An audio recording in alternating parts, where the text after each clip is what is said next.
Welcome to the Golden Age of Cardboard podcast, where we remember a time when stacks of cards were held together with rubber bands and Mickey Mantles were put in bike spokes.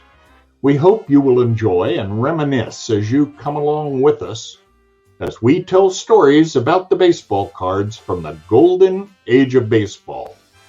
We will examine the state of the vintage baseball card market and talk to some of the greatest collectors in the hobby. You won't be hearing us talk about any chrome or shiny cards here. Now, to take you on this retrospective journey, here's your host, direct from the shallow end of the gene pool, my son, Mike Moynihan. Yo and hello everybody, Mike here, and welcome to another episode of the Golden Age of Cardboard podcast. Baseball playoffs are rocking and rolling. It'll be very interesting to see how this all plays out. I think the Dodgers win the World Series, but who knows? Another team could surprise you. The Phillies are playing really well. The Yankees certainly have a possibility. I love the playoffs. You just don't know what's going to happen, and it's so much fun. But I am a vintage guy. I like old stuff too.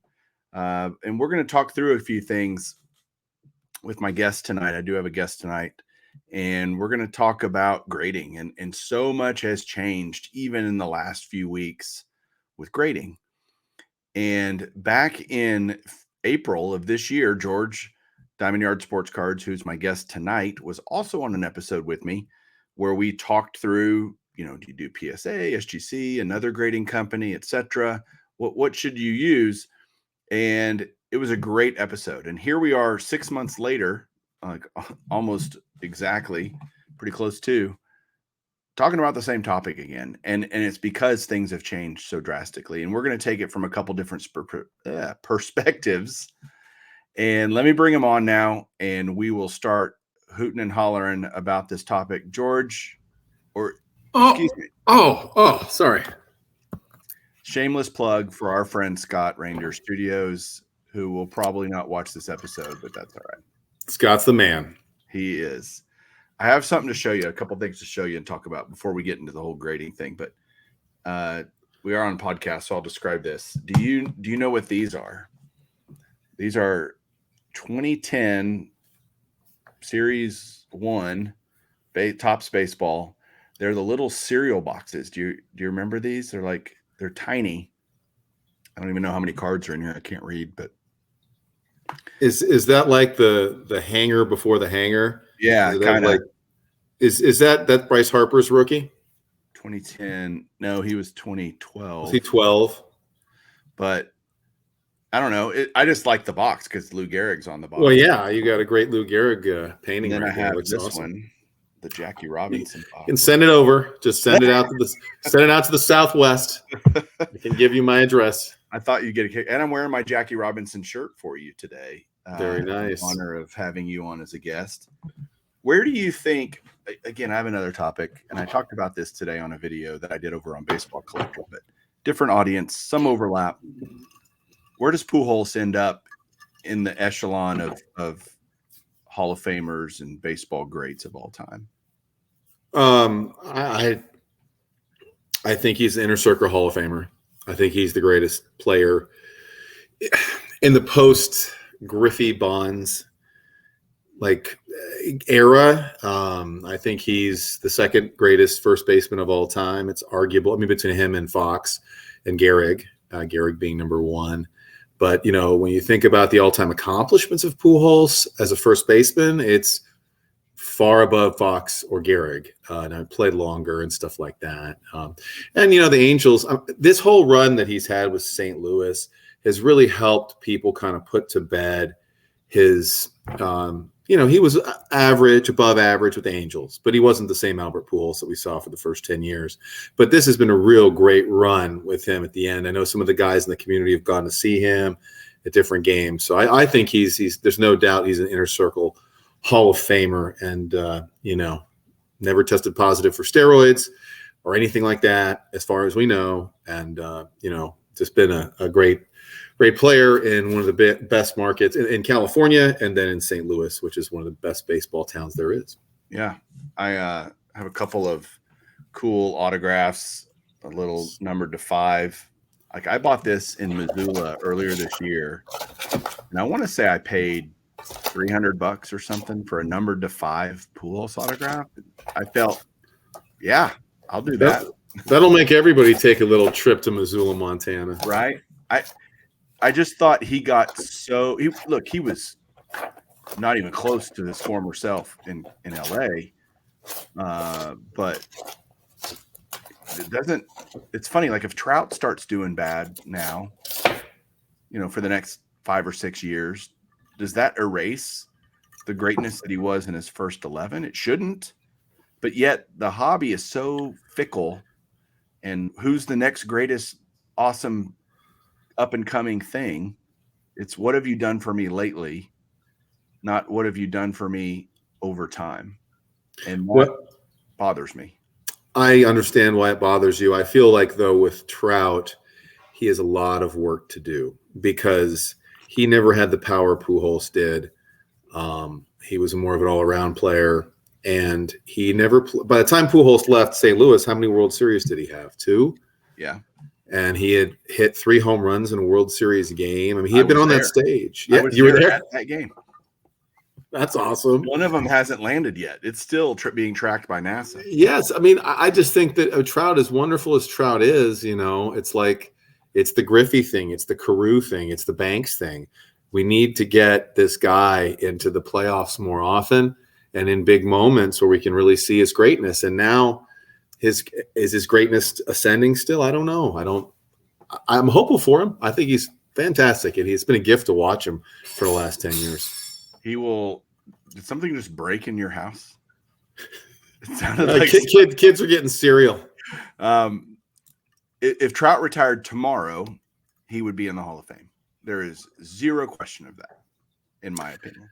Well, I think it's why would he retire? If he just, I'm just saying he's going to hang on. I mean, he's going to keep playing. I'm just saying, even if he did, it'd be very much a Koufax type situation. That I don't know why we're talking about modern players. It's funny, it's a vintage card show, but the game goes on, and I love the end of the season. I love, okay, who won the batting title? Who was this? Who was that? You get another layer, another ring added onto the tree of baseball stats, right? The tree just keeps growing rings. And to me, the history that invokes, the records that are being broken, the milestones that are being hit, this was a great year for baseball. I think you well said, by the way. I think the same thing. And I think that, like with Aaron Judge, my son was watching Aaron Judge, and we're all hoping, is he going to hit 62? Is he going to hit 62? But in my mind, the bigger accomplishment would be if he won the Triple Crown, because if you win the Triple Crown, you're in the Hall of Fame. Right. That's it, man. I mean, like, you're in the Hall of Fame. If you look at the Triple Crown winners, every one of them is in the Hall of Fame.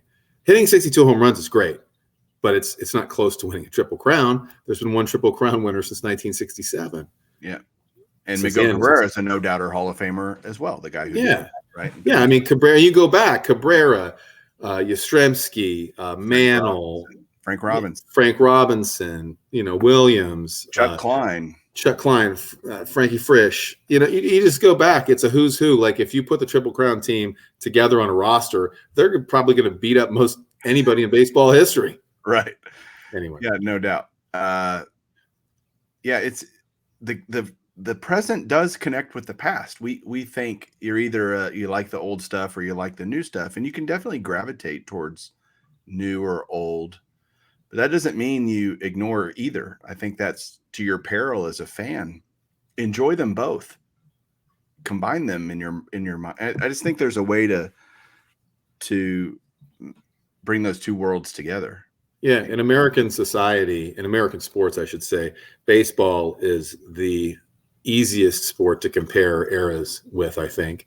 Yeah. Because, it's like, who was it? Like Ken Burns talks about, like, you'd see the same guys walking around from the Civil War, see guys playing baseball, and it might be the similar game as they played in 1940, and then a similar game that they played in 1970, and a similar game they play today. I mean, it's different in some ways, but you can't really compare football over time. You can't. Which is why we don't appreciate Johnny Unitas like we should, or Bart Starr. You can't. It's hard to compare basketball over time. It's a different game. But baseball, I feel like I'm like channeling my inner field of dreams. Right. But I mean, it's true. James Earl Jones. Thank you. Yeah, it's true. You can't. And then you can. I mean, we're talking about Judge hitting 62 home runs, and the Maris family is there again, and they were there in '98. And it's just been a great ride this year, man. It's just starting too. I mean, these divisional series are going to be great. Yeah, it's going to be great. I was on last Tuesday when Judge was, sitting on 61. There was a day-night doubleheader, Yankees Rangers, and I went to the first game with my son Palmer, and we were sitting there, and every at bat, okay, this is it. Well, in the ninth inning, Judge was fourth due up. And so we go on our way kind of out and get in the left field concourse. Like, okay, he's got to bomb it up here, but he might, but somebody's got to get on. And the fans are booing every out. I can't even remember the Yankees catcher, the Japanese guy, and he got up and he walked on a 3-2 count, and the place erupted because Judge was next. Their number 9 guy walks, and we're all, even the Rangers fans are like, yes. And he grounded out on the first pitch.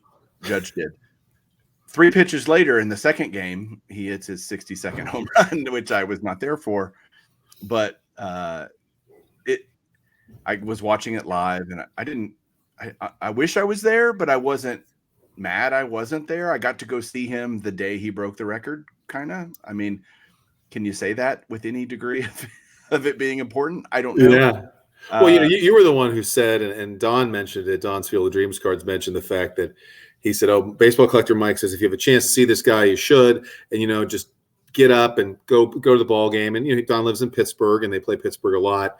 And he went to the ball game with his son, and I don't know which home run it was, but he sent us a video of it. I think it was 696. 696. And, I didn't, earlier than that, we didn't go to a ball game here in Arizona, and Pujols hit 2 home runs.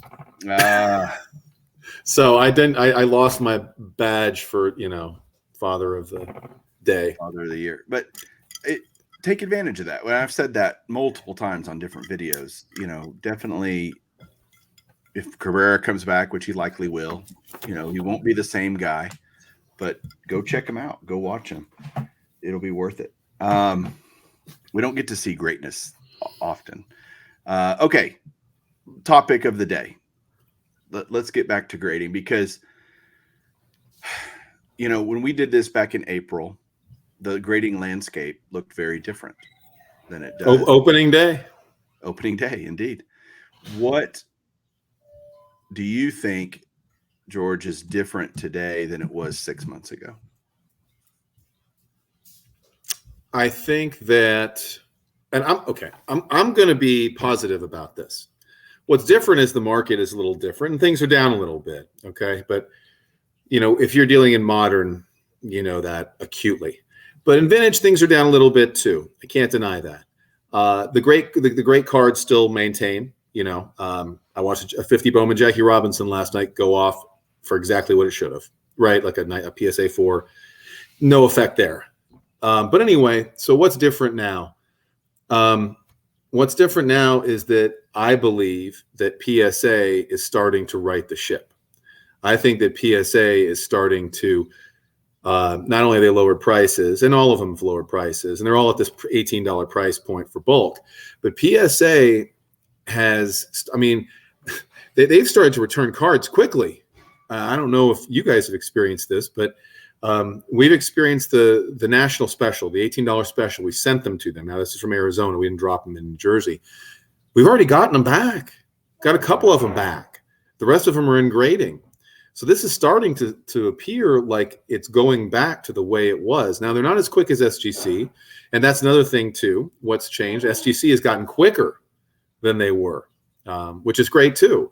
So I'm pretty positive about all of this. I mean, this is just a few things I'm mentioning. The prices have gone down of getting cards graded. And I'm talking about this from a vintage perspective. So now you're starting to take in the not only the people that are getting the Clementes and the Mazes and the Aarons graded, but the people that want to maybe, I got a really nice looking Don Mossi. I got a really nice looking Mini Minoso. I got a nice looking card I want to get graded. They're not blocked out with a $50 price tag anymore. They can start getting those graded too. So I think we're on an uptick here for grading. Now, why is that? We can discuss that, but I'm feeling really pretty positive about it. I think it's an incredibly positive thing. Ty and I were on an episode yesterday on Bench Clear here talking about that. Ty looked at it from a seller's perspective.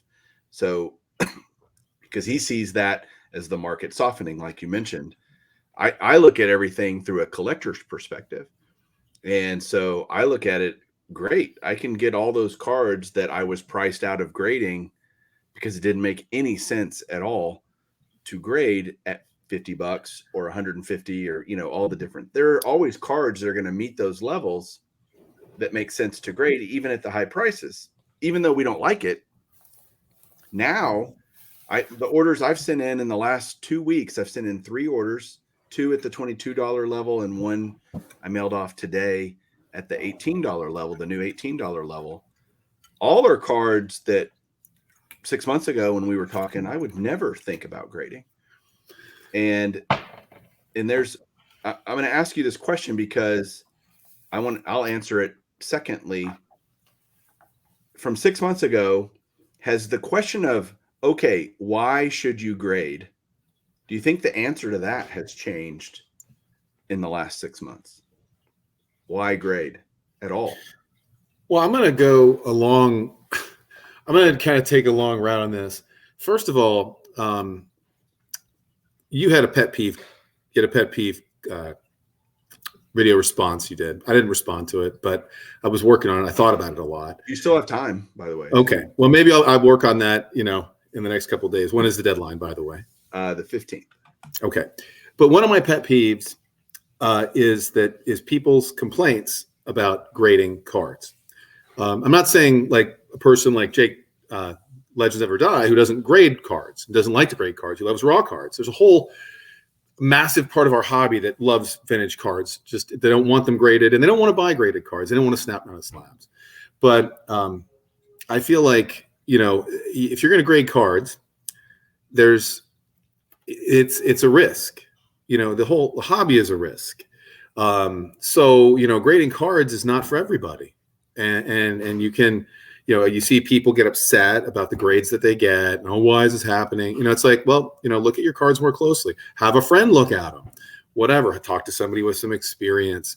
These things with the grading companies, they're giving you an opinion. They're not saying your card is a 4 and that's it. It's a 4 forever. They're telling you that your card is a 5, right? That's their opinion on that day. It's just an opinion. It's not a fact. So that's, I think, what people lose. They don't like the grading companies. At the same time, they put all this weight into what they said on that day, what that card was. Now, I know that this card is not an 8, but it might be a 4 one day, and it might be a 6 another. I don't know. But it's in that range. Anyway, so that's kind of one of my pet peeves is like, if you're going to grade cards, understand there's good and bad to it. And that the grading company isn't there to please you and make sure your cards are the grade you want them to be. They're there to give you an objective opinion. So you were asking me, Mike, what's different now? Or why grade? Like why? Okay, why grade? Right. Protect your cards. Protect your cards. They're going to be in UV protection. They're going to be protected. You're not going to bend them up. Somebody grabs them, drops them, whatever.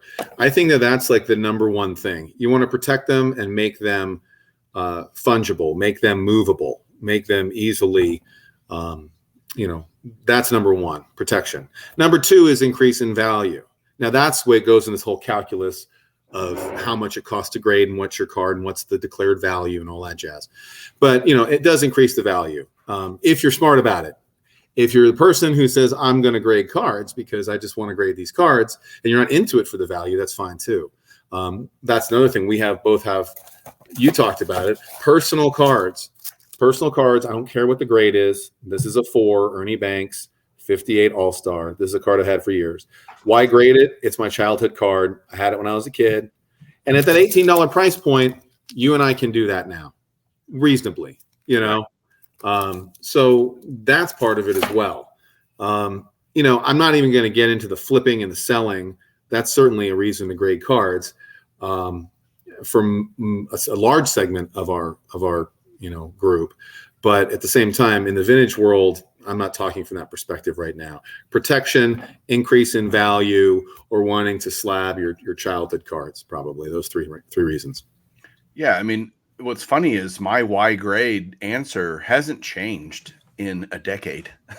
I grade because, and again, I think I've said this before, but I want to reiterate it. I used to think it was an absolute scam. I was like, why would anybody do this? This seems so stupid. I was that guy. And then when I started buying big boy cards, right, I was like, whoa, I want to make sure I'm getting something that at least someone else thinks is real, right? Their opinion is that it's a real card. I didn't want to buy a trimmed card, a fake card, an altered card, or whatever. Again, it's not that it's perfect. No grading company is perfect, but I wanted that assurance of authenticity. I wanted it protected, and I wanted all my cards to kind of have the same look and feel. There are plenty of people out there with Frankenstein collections. Our good friend Don is one of them. He doesn't care what slab it's in. BVG, SGC, PSA. You don't care as much either. I'm pretty anal about it. I just am. And what I hate is the grade shaming that I feel like people give to people. Like, oh, because there's so many people that are. It's like the rest of the world, right? You're either a grading guy or you're not, and it feels like if you're not, then you're dumb for grading. If you are, you're dumb for not grading. And I just think there's so much middle ground there. I have tons of ungraded cards in my collection. I have tons of graded cards in my collection. I love them all. But I think we need to just go, look, there are reasons to grade and there are reasons not to grade. Both are valid. And we're talking here today about why you should grade or why it might make sense for you to grade. And those are all points you put out. The protection, the consistency, all those things are valid reasons for, especially I did that with some childhood cards. I had mantles and stuff. My first mantle I ever got, probably back in the late 80s, I graded it and it came back a 3 and I didn't care, and I'm grading cards for set registries that I enjoy doing. I like the set registry. Some people think it's dumb. I particularly like it. So I'm grading cards that no one else would grade. Like, why would you grade a 1978, Earl Weaver manager card? Because 78 is a great set. Well, and it's horizontal. It is. But I sent that card in today to grade. It's a 50-cent card, dollar card. I'm spending $18 to grade it. Okay. I'm my money, my choice, right? Kind of thing. But you've got both major companies, PSA and SPC. We'd still both agree, probably even 6 months later, that those are the two main players in the grading world. It's so funny to me how far Beckett Grading has declined in the minds of hobbyists over the last 5 or 6 years. It is shocking to me. And I'm friends with Dr. Beckett. It's not his company. People always ask me, why did he, when I interviewed Dr. Beckett, why doesn't he do this with, like, he doesn't own the company anymore, but he still wants his namesake to do well in the market. And it's just not, they're pretty irrelevant now. I agree. The newcomers, whether it be HGA or TAG, or I know a lot of people love CSG. I have no problem with any of them. I just, there's two players really. We're going to talk about PSA and SGC primarily here on this show because they own a monstrous share of the grading card market. I mean, it's got to be close to 90% would be my guess between the two. Yeah, and I think that the big players, I mean, I shouldn't say that. The big players and the discerning collectors, those people choose to buy or grade with one of the three companies. Probably more often SGC and PSA than Beckett, and I'm not diminishing Beckett, frankly. But those big players, you look at the other guy, the guys on YouTube, look at people that people that you respect on YouTube, vintage guys who you respect. You look at their collections and the cards they show off, and typically they're going to be SGC or PSA. And that's because you're not, these guys are buying cards for the long term. These guys are not buying cards for tomorrow or next month or next year. If Dave Blue Jacket 66 is buying a Satchel Paige card, he's going to hold on to it because he's only going to buy one that he thinks is really nice, and he's going to buy one SGC or PSA slab. And so these cards are in tight hands, and these collectors you can learn I mean, we all know this, but if you guys are joining us and you don't know some of these guys, you need to, Enough Said Cards, Blue Jacket 66. I don't want to leave anybody out. New York Yanks Fan 7, Silver Jackify. These guys know what they're talking about, and they choose certain brands to go with. And is it the fact they're married to those brands? No. It's just the fact that, if you're buying a big card, it just makes more sense to go with somebody you trust than, no offense, but I mean, CSG is fine. And they grade comic books. You might have some of them in your office right there. I do. I took a chance on CSG. I picked up this Willie Mays, and it looked really nice, and I got it, and it's a CSG 4, and there's no way this is better than a PSA 3, in my experience. I may be wrong, but so I mean, I think that these big collectors go with this stuff. Does that mean you have to go with it, or I have to go with it, or people watching have to go with it? No, but a lot can be learned from that. Yeah, for sure. I think something huge that's changed over the last 6 months is we touched on price, right? Price to grade a card matters, and at least it should, I think. And if you're thinking about grading cards, you need to think about what it's going to cost you to get it done. And we've seen, I think SGC was the greatest benefactor from the PSA shutdown. They were able to re-enter the market faster, increase capacity faster, lower turnaround times faster. They have great customer service. I think they are easily number 2, and I think in a lot of collectors' eyes, they are number 1. I personally I have some SGC cards. I don't like the look of them as much as I like the PSA look. People think the total opposite of that, and that's okay. But I think they were the greatest benefactor from the PSA shutdown. PSA is obviously, I think this lowering of prices is showing us that they are caught up. They are ready to completely utilize their full capacity for cards coming in the door now. And they want to keep that flow steady. The greatest way to increase flow of cards is to reduce price. I still think they're making, I don't know what the margins are on grading a card, but they're making plenty of money, even at $18 on a bulk submission. And I think another thing that gets lost is, it's $18, but you can only send in a card with a max value of $190, declared value of $199. And if it turns out it's a Mantle 1960 Topps and a 7, you're going to get upcharged, and you're going to get charged what you should have paid. You're not going to get the $18. I try to sneak in cards. Most guys that submit try to sneak cards in at a declared value that they are really pretty confident that it's way above that. But hopefully a little bit above that, they'll let it slide. That's kind of why I do it. Can I jump in here, Mike? Yeah, sure.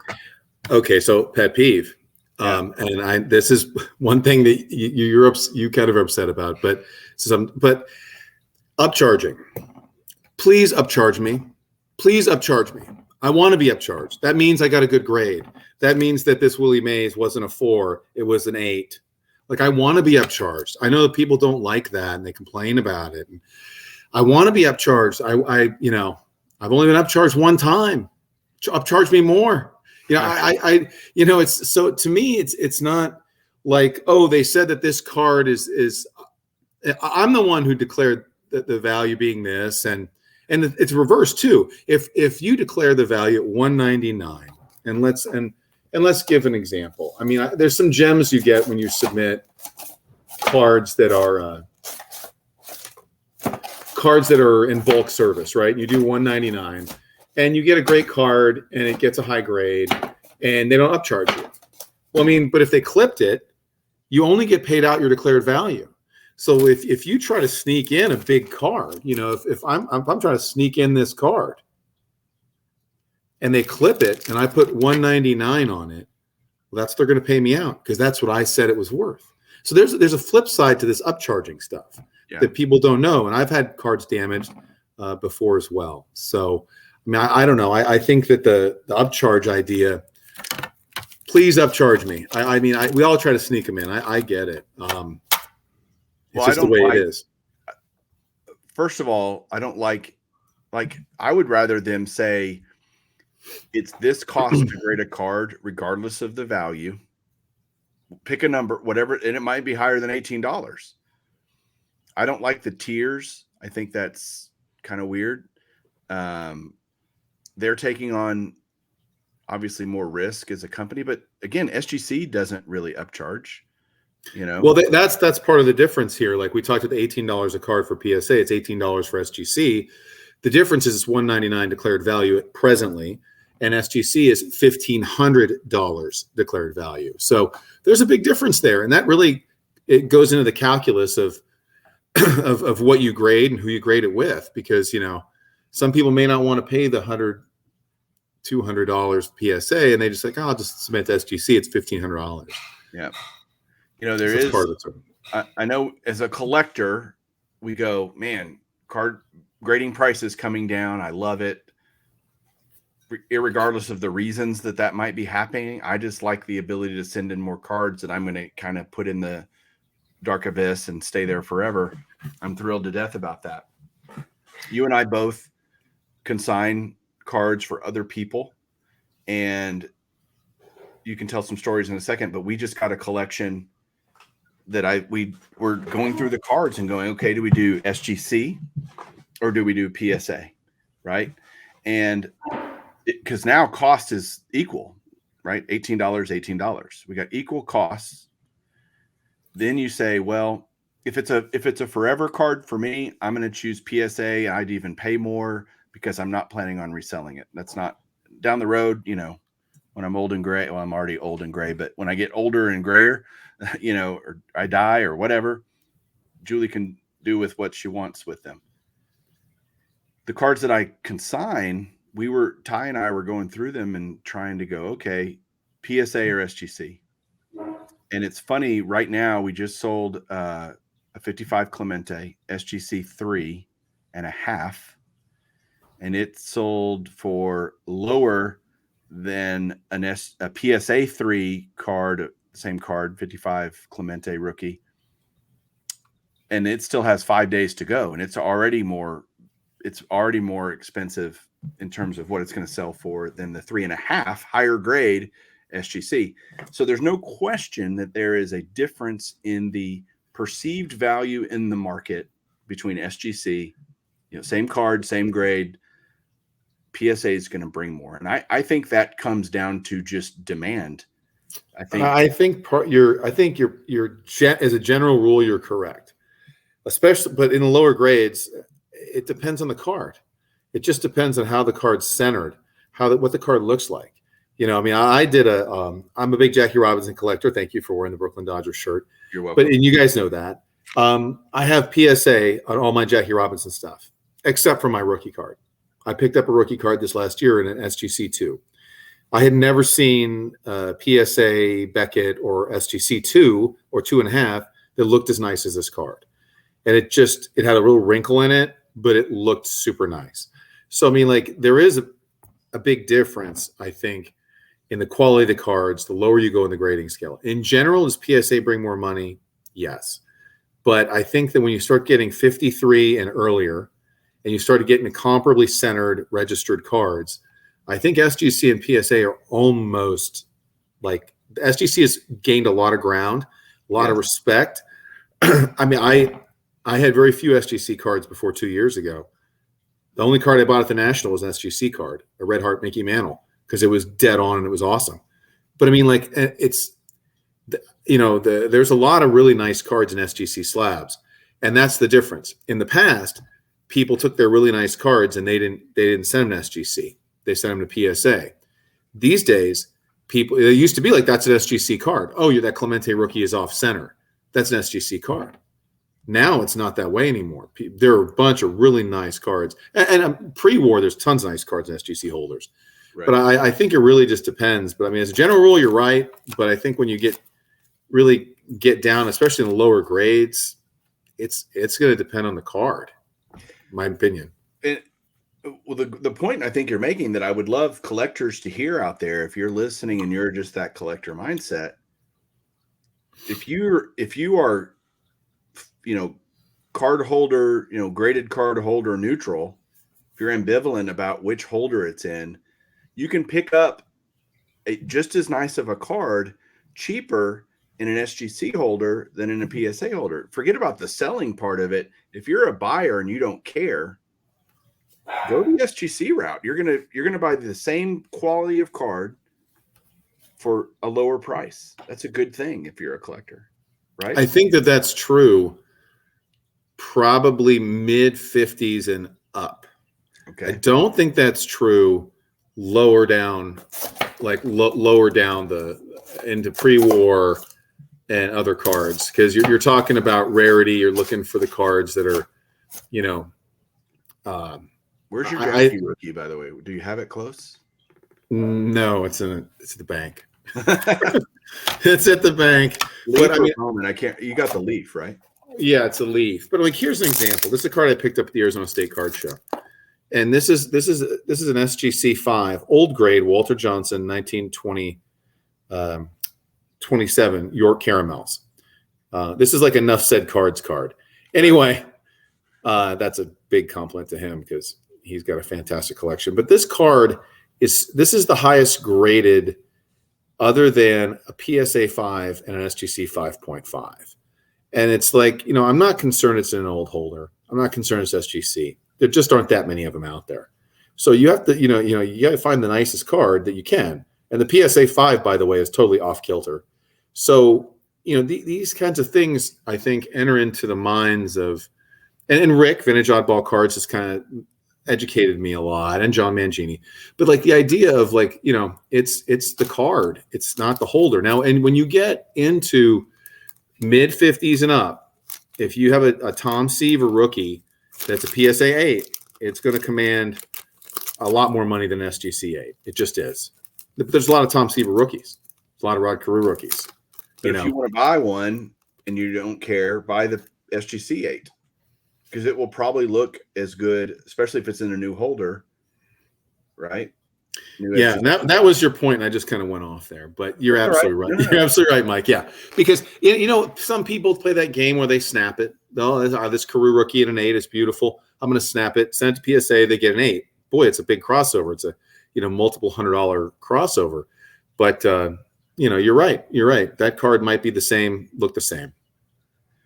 Yeah, and I think in terms of stringent grading, overall, I would say they are very similar, right? People can hem and haw about an order they got that they don't feel like they were fairly graded, or, oh man, that card wouldn't grade this in another company's holder. But by and large, I think they're pretty consistent. Yeah, and my experience has been, I thought for a long, long time that PSA is just more strict. I mean, like I did some experiments, a couple Gowdy Garinger at SGC 3, old school, snapped it, sent it to PSA, got PSA 2. Okay, PSA is more strict. PSA is more strict. Recently, with this collection in the last year I've been consigning, there's some really crispy cards that could get like PSA 8s, Power Plus, 63 Tops, Ernie Banks, and Hank Aaron. It's cards like that, Pride of the NL, Stan Musial, Willie Mays. These cards are 8s. I sent them to SGC, 7.5. They did not want to give many of the cards 8s, 8.5s. They did not want to go there. And these, I've graded a lot of cards. I'm like, so my opinion is, SGC on the higher end of things, the 6.5, 7s, 7.5s, 8s. SGC is tough. And anybody who tells you that they're not, they don't know SGC, at least in the last 3 years. They're tough. So what is your, George, the way you think about it, what's your deciding factor? If you have an ungraded card and you want to send it in, what's your deciding factor to go, I'm going to send this to SGC or I'm going to send this to PSA? I'm going to answer you with a question. What's the card? The card matters. Whatever the card is, that's going to determine. Why does that matter to you? I'm sorry? Why does that matter to you? Well, the card itself is going to. Well, what's the purpose, first of all? What's the purpose of me grading it? Is the purpose for me to have it as a personal card? This is my first Willie. Okay. This is my first Mays card. Like you said, you're sending off your first card of a certain player. That's my first Mays card. So if I'm just slabbing it for myself, I'm probably going PSA. If it's cheap, I'm probably going PSA. If I'm doing set registry as a collector, I'm doing PSA. That's something we haven't talked about. We talked about back in April. The set registry is a big deal. And especially for collectors, A, who collect the set registry, and B, who want uniformity in their collection, like you do. So that's dog's back. So, but that uniformity is important, especially for some collectors who really want to have it a certain way. And I totally understand that. So if I'm doing that, I'm getting PSA. I would say generally it's PSA, but if I want my cards back quickly and I want to move them, or I'm already have an affinity to SGC, then it's SGC. But in my opinion, the biggest factor in all of this is SGC speed, right? I mean, it was the same thing I said back in April. SGC is doing, they said 5 to 10 business day turnaround. Yeah. I mean, that is even faster for $18. That is fire. Yeah. Like that's crazy. So that's, the type of card is going to depend, but generally it's PSA, but I don't know. It's, you have other things too. Like SGC doesn't do qualifiers. If you have a card that has a little mark on it, but you think it's like a 7, and it's a Mantle or something, or not Hank Aaron, maybe you send it to SGC because they're not going to put that MK designation on it that people tend to, people see designations and they go, just a few thoughts. My dog's now Norman's going nuts because your dog was barking. It got him all excited too. So we got dogs barking and kids yelling and breaking dish. No, the joy of recording, right? For me, when we were looking at these cards, like I mentioned earlier in this consignment, it was like, okay, some of these we're going to send to SGC because we want to get them back and move them quickly. We don't want to wait. Even PC cards, I don't care when I get them back. Honestly, like I'd like them back sooner rather than later, but it's not the end of the world. But if you're going to move cards, the swiftness that SGC grades cards is a valuable thing. But at the same time, you got to look at, to me, Mantles. There's certain guys that just they're going to get a premium in PSA because there are other people out there that collect that register. That are Mantle guys or Nolan Ryan guys or Tom Seaver guys that want that PSA consistency in their collection, and they're just going to pay more for that card period paragraph. And so to me, if you can wait, it's kind of like, okay, and do research. Like I tell people all the time, like, what do you think the card is? And always deduct 1 point from whatever you think it is, right? If you think it's an 8, it's probably a 7. So price a 7. Don't price an 8 because you'll be just set yourself up to be pleasantly surprised instead of massively disappointed. And go, okay, what are the 7s? What's the comparable price? And if I'm giving up 3 months of time to get them back, is that worth it for me or not? Is that delta that might exist between the two grades, the two companies matter. Maybe it does, maybe it doesn't.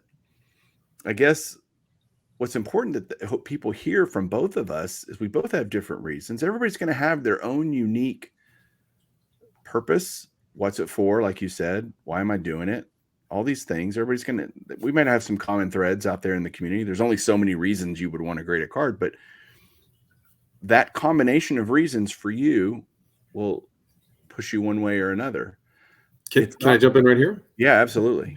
I think that, and this is one thing, this is a pet peeve, but like a big deal is ego. Ego is a big deal with people grading their cards. Again, it's an opinion. It's not a fact. And so people grade cards for all kinds of reasons. You grade your childhood cards, you think, oh, it's a 6 and it gets a 3 because you don't know, not you, but people don't know the scale. But like falling in love with your own cards or your own find, if you're a consigner, is a big problem. People it's like falling in love with your own house. Well, my house is so great, right? And then it's like the neighbor's got a basement and he's got a view fence and he's got a pool and you don't, but you love your house because you bought it low in the market. And, people fall in love with their own stuff. And it's just this idea of ego in the hobby. And I mean, we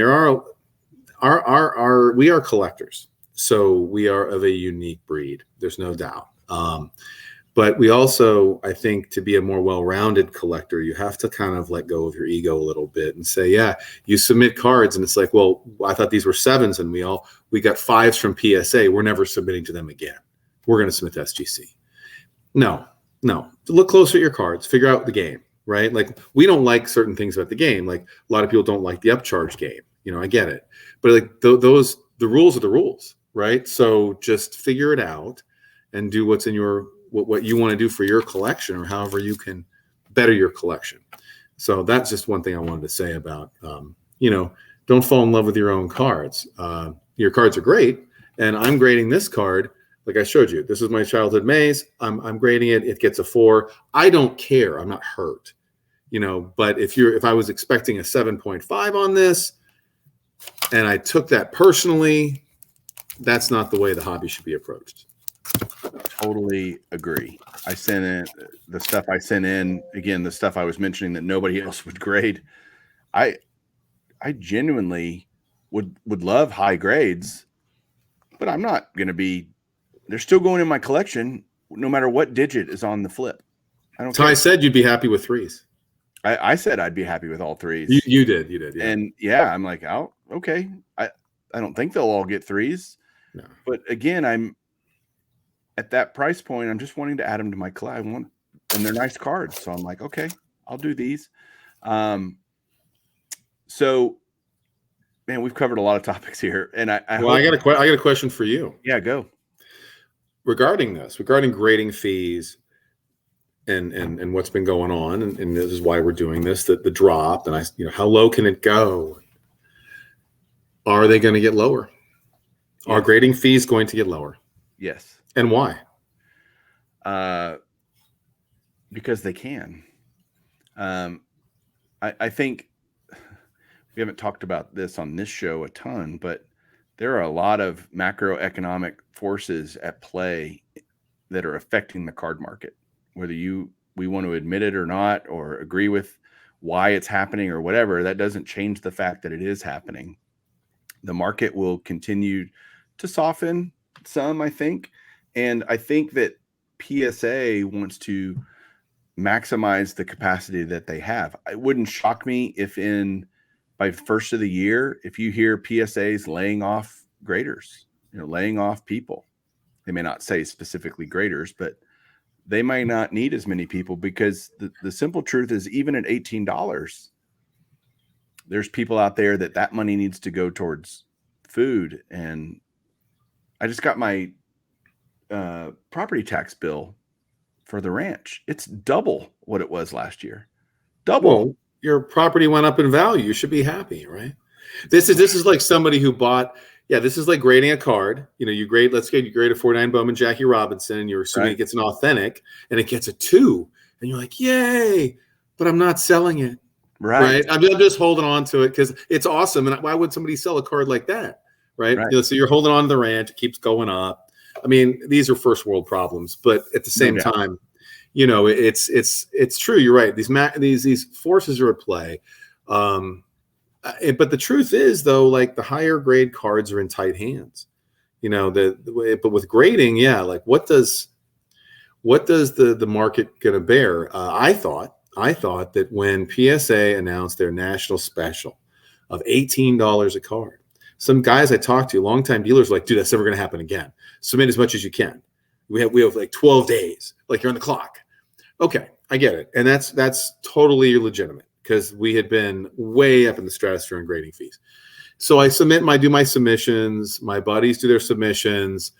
We go to the national. They raise their prices after the national, $22. It seems like a blink of an eye. All of a sudden, they lowered them to $18 again. I think they were expecting this flood of cardboard, and they didn't get it. Am I wrong? Is what you're thinking too, Mike? I think you're extremely on point. I don't think the flood of cardboard will continue because I think a lesson learned, and this doesn't really. You got to remember the card grading world is way more than just vintage. It's everything, every card, every era, and the lesson learned from the post-COVID boom and subsequent, decrease, I want to say crash in the modern market, not every card, but overall, you could look at the entire market and go, yep, things crashed pretty well, and especially in basketball and some other modern football stuff. Then that made people go, you know what? I'm not going to send in 38 Wander Franco base cards anymore. I'm not going to send in, just anything like grade it all, Well, Mike, you coined it. I'm not saying you're the first one to come up with this, but I heard you say the other day, the junk slab era. Yeah. And that is so appropriate. You and I are around similar age. I remember Ken Griffey Jr., 89, and it's just all kinds of cards, whether it's all kinds of special sets, upper deck, all kinds of stuff flooding the market, right? And that kind of I was like 17 at the time. So I was kind of like, I need to move on and go to college.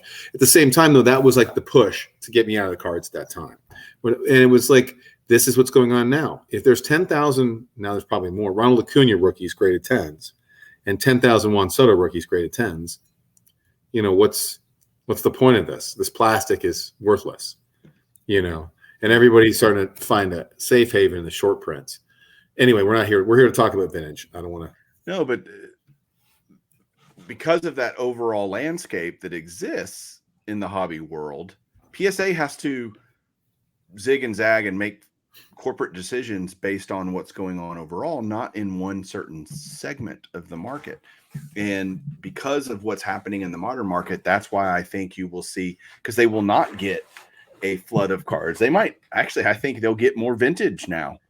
Set registry guys that are like, yay, finally, like me. There's plenty of guys like me. Well, this is why I agree with you that it's going to go lower. I don't even think it's so much the macroeconomic effects as it is the fact that they're the ones who created the set registry. The set registry, and we talked about it back in April, they need to keep the set registry up and keep people engaged in it. And it's not just like, oh, this guy's got the best Mickey Mantle registry or the 15th best or Hank Aaron or some of the big guys. It's like, I'm trying to collect, there's guys out there trying to collect the 63 top set, the 61 top set, the 55 top set, 56. This is going to keep them engaged. These cards are beautiful, and you're trying to, you want to slab them. Like, I mean, if I came across, I told you this story, I came across this binder and it's like, you had a bunch of Gaudies, 33 Gaudies, 34 Gaudies. You want to slap, well, if generally you want to slap those cards, right? Protect them. And there's set collectors out there. They're looking for this stuff, right? 52 tops cards. I mean, these cards always sell. T206s, 52 tops, 33 Gaudi. They sell because they're the three most popular sets in the hobby. And it's not worth it to get some of them graded for $50, but it is for $18, and it certainly is for 10. Right. And I think the floors $10 to $12 is probably where I think that's where they can't make money. Below that, I think it starts getting, the margins aren't as appealing to them. And of course, SGC is going to follow suit, and they're going to try to keep up. One will do it first, and the other one will come behind and follow. I think actually SGC will lower first. Yeah, my concern for SGC is, and I like SGC, is that like what are they going to do? Because PSA is the monster. Yep. PSA is the Andre the Giant, right? They're the ones who are they're gonna dictate it. And what SGC has the speed advantage now. They don't have the registry, so they have to do something else to keep their momentum going. I mean, they got a lot of momentum at the National with that beautiful mantle on a 9.5. So it's like people respect them more. I personally respect them a lot more. Not that matters what I think, but I mean, just like they're improving a lot. At the same time, I think it does matter what you think, because you are an example. It matters what I think. You start adding up enough individuals of what they think, and you have a consensus, right? I respect the heck out of SGC and what they do. I do, but yeah, I didn't think it would be fair of the guy talking about like put your ego aside when you're collecting cards to say that. But anyway. No, it just means you have an opinion, as do every other person listening or watching this podcast. Yeah. You get enough of those people in a room, and okay. I just don't know. SGC had such an advantage when we talked in April. They had a real advantage in speed. I told you that I had gotten door-to-door service 30 days, got a bunch of mantles graded, a bunch of errands. The grades were fair, and they were they were not generous. They were fair. They were basically like PSA grades. And, I thought, boy, what's going to happen? What are they going to do? And I thought, when PSA lowered their price to $18 for the National, I thought SGC would do like $13. What can we do to try to like compete with this? We're going to be faster and cheaper. Well, now they lowered from 20 whatever dollars to $18. So they're the same as PSA. So they're only faster now. Right. I don't know. Yeah, you got to have more than one differentiator, I think, against the giant in the room, PSA. So I could see them being the net. They were second to go to 18 this time. They might be first to go to 15, let's say. And it's not going to be like I don't think it'll be those smaller dollar jumps. But it's funny. I mean, I was thinking about the 80 cards I submitted in the last 3 orders that I've done. $4 a card is, a whole bunch more cards that I could have bought. I'm mad. I kind of regret sending in cards at $22 a week or two ago. I'm like, I thought they were going to honor the price and give you $18. Just check in with them. Okay. Yeah, I think that they're going to honor the price. Again, if that's something that they're going to do, well, boy, they're winning people over. PSA used to be really good with customer service. They really did. I mean, I was grading cards in like 05 with them. They were great. But check into it. They might be lowering the price. I'm not trying to create a frenzy here. On the orders that are already there? Yeah, the orders that are already there, the same service level. I think that I thought I saw something that they might honor the $18 price. Wow. I could be wrong. I would check into it. And if I would still request it. I really would. Because that's the right business move to do, isn't it? What's the worst they can say? No. Right? Yeah. So I just I'm just I heard your podcast earlier with Ty and talking about this, but boy, I'm excited, man. I'm excited about this. I don't know if there's a down. The only down element of this is if you love raw cards and you don't want to see them in slabs. I mean, other than that, it's like they're going to grade cards, and I'm going to submit cards. I submitted more than I've submitted in a while. I know you have. So, why not? And we've been getting fair grades. This is not like we're getting like crushed or anything. It's fair, Yeah, I think a vintage collector can look at a card. I can look at a card and in about 2 minutes tell you what, within a half point, what it's going to grade.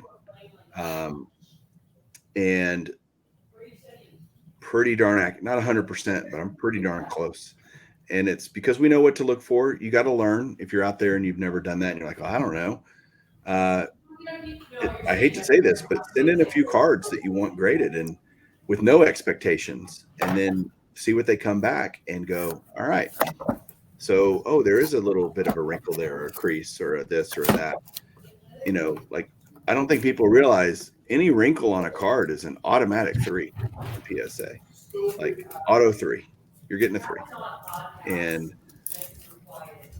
that's just part of it, Yeah.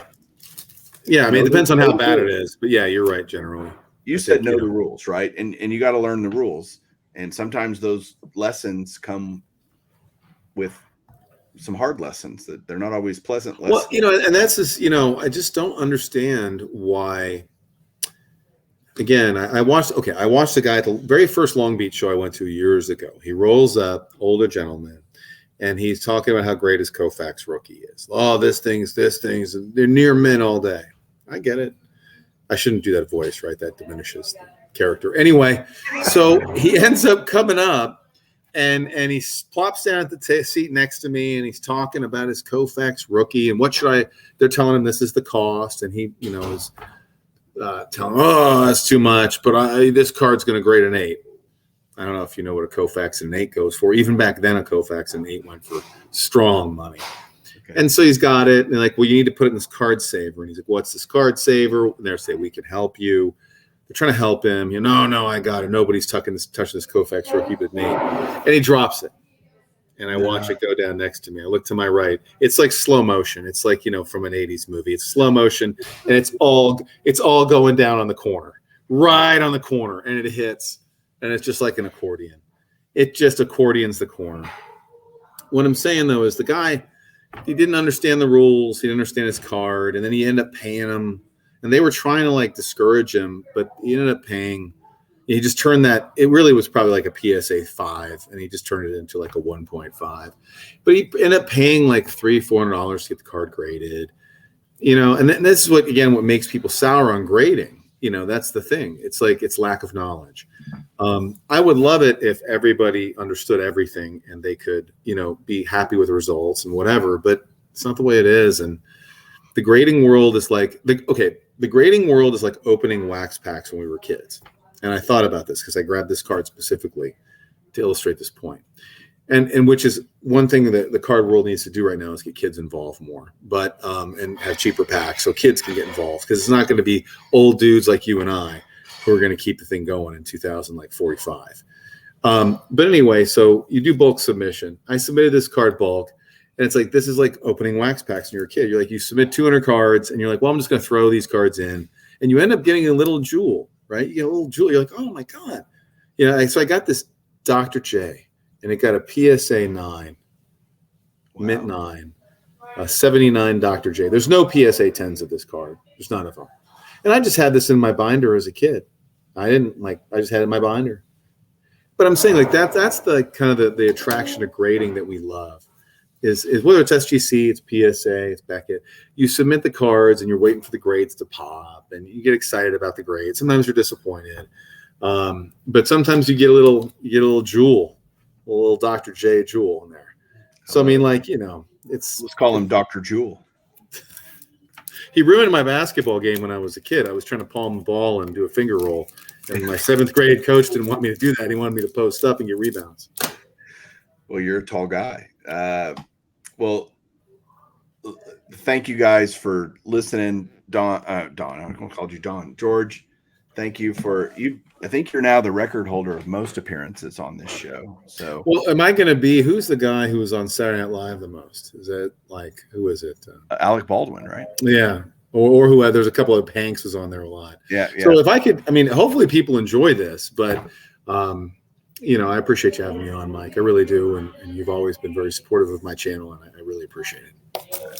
It's easy. I call you a friend, and you are, and we talk offline and have fun. And we'll probably be on another hour after I hit end broadcast. But for those of you out there, please put your comments down below. Would love to hear from you, what your opinions are. George may pop in every once in a while after this goes live to respond. But thanks everybody for watching. Thanks for listening. Remember, we're just two guys with two opinions. make your own choices, love those choices, and buy cards you love. So keep collecting. We'll talk to you soon.